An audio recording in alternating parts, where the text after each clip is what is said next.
ngoba uJesu awunako ukuthiwa ngikhuluma ngomhlobo ukuthi yini umhlobo. Hayi, ngike ngafika amaXhoseni ngathi ngikhuluma ngomngane. AmaXhosa athi cha, sithi umhlobo. Webazalwane athi okunye ngeke ngaba nomhlobo, athi besitshelelana naye ngisho amaphele esikoleni, athi okunye besiza ndawonye, kodwa kuthe ngathi ngiyaphumelela wafika nomhlobo wafuna ukuncindezela, wafuna bakhona abacindezeli.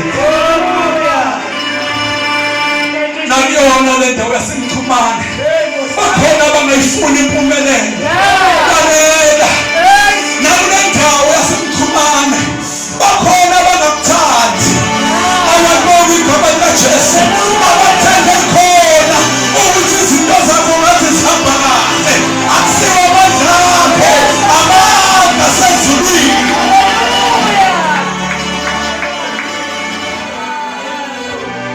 Lalela, ngifuna ukukutshela ukuthi ungakhathazeki. Ubona umakhelwane akho ekuchizela indaba khona izinto ezikhulu ezikuwena, manje akakuchizeli wena kodwa ucabanga izinto ezikuwena. Ngoba igama likaJesu thina masingakhathazeki ngalutho ngoba emzimbeni wethu siphethe izimpawu zikaKristu.